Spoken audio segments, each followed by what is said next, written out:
Hey everybody! Summer is almost here and it looks like it's going to be a great Oama and Halalu season.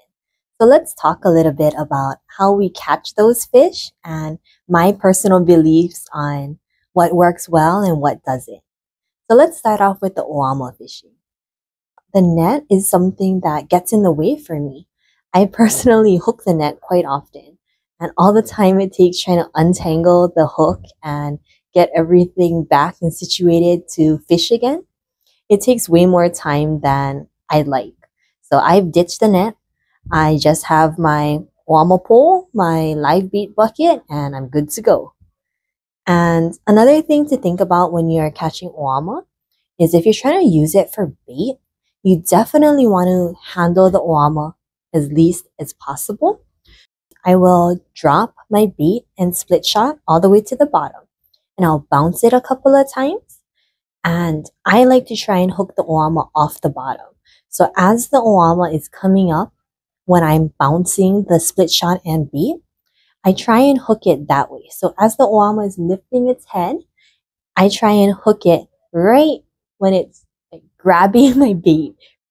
The Oama hooks that I use are actually between size 18 and 20. I really like the itty bitty hooks. And the reason I like the itty bitty hooks is because those hooks to me are the best at hooking the Oama on the lip. In terms of fishing Halalu schools, what I believe works really well is using smaller, maybe AH or MZ, maybe size 14, 16 hooks. I know a lot of guys like to use like the egg lead to whip, and that is a really good option. But when you think about the Halalu biting throughout the day, in the mornings, it seems that certain places do better with the bubble float that you put water in. So definitely take a look at what other people are using and what they're fishing. The guys who are catching plenty fish, those are the guys you should probably pay attention to. Those are the guys that I recommend checking out and, just watching what they're using. Are they using the regular green strip bait? Are they using something different? Pay attention to that. Like I said in one of my previous videos, when it comes to fishing Halalu schools or any real busy school that has plenty guys casting, try and be courteous and not cross other guys' lines. Some guys also have their big dunking rigs out. So don't just, try to cross all their lines and all of that. Be really considerate and be aware of your surroundings. I truly believe that the Halalu school moves throughout the day. So just because you might not be in, the prime center of the school, don't worry, the fish are going to move. And as they move, you have the opportunity to move. If they're moving to the left, jump in front of everybody, go move on the other side. You're not stuck in one place. You're not tied to a certain location. You can move.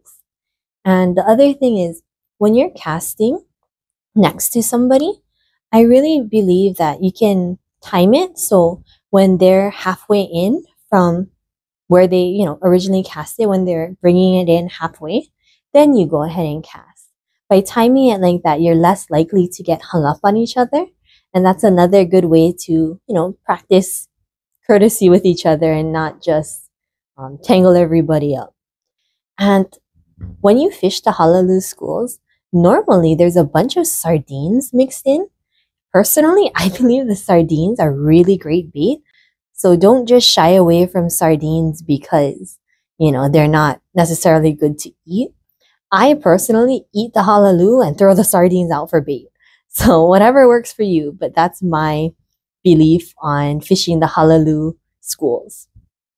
I hope you guys try some of these things out and learned a little bit about Halalu and Oama schools. And if you have any questions, drop it down in the comments below and I'll make sure to answer them. Have a great week, everybody.